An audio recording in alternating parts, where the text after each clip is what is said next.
Praise the Lord. मात्र मु आज तुम्बकु सदाप्रभु तुम परमेश्वर जे जे आज्ञा और विधि आदेश करुअछि से सबु मानिबा पई ओ करिबा पई जेबे तुम्बे ताहांकर ओबरे कर्णपात न करिवो तेबे एही सबु अभिशाप तुम उपरे वर्तिबो ओ तुम संग धरिबो।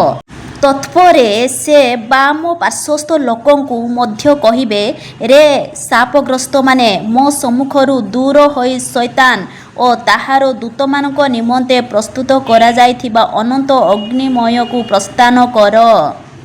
किंतु जो सुसमाचार आम्भे माने तुम्भमानक निकटकु प्रचार करिथिलु आम्भे माने किंबा स्वर्गदूत हेले जदि केही तद्भिन्न अन्य सुसमाचार प्रचार करे तेबे से शापग्रस्त हेउ। किंतु जो माने भीरु अविश्वासी घृण्य कलंकित नरघातक व्यभिचारी मायावी और प्रतिमा पूजक से माने और समस्त मिथ्यावादी अग्नि और गंधक प्रज्वलित हृदय अंश पाइबे। एहा ही द्वितीय मृत्यु।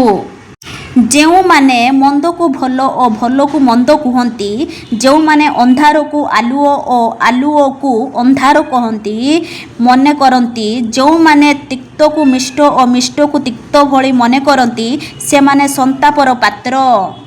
तुम्भे माने अभिशाप रे शापग्रस्त होई अछो कारण तुम्भे माने हाँ एही सबु गोष्ठी आंबर द्रव्य चोरी करुअछो।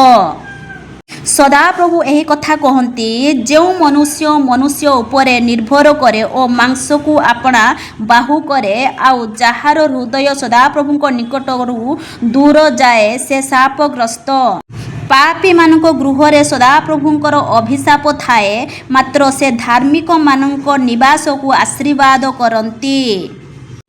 किंतु जे कहीं मो ठारे विश्वास करुथिबा एही क्षुद्र मानक मध्यरु जनकर विघ्नर कारण हुए ताहा बेकरे गोटे बड़ चकी पत्थर टंगा जाई ताहाकु महासागरर अगाध जलरे बुड़ाई दिया जाइथिले ताहा पक्षरे हितकर होइथांता। जो माने एही पुस्तकर भाववाणी सबु श्रवण करती से मानकर प्रत्येक जन को मु साक्ष्य दे कहूअछि, कहीं जदि एही सबु संगरे किछि जोग करे तेबे एही पुस्तकर लिखित क्लेश गुड़िक ईश्वर ताहा प्रति घटाइबे। आमेन। Praise the Lord. प्रभु समस्त को आशीर्वाद करंतु।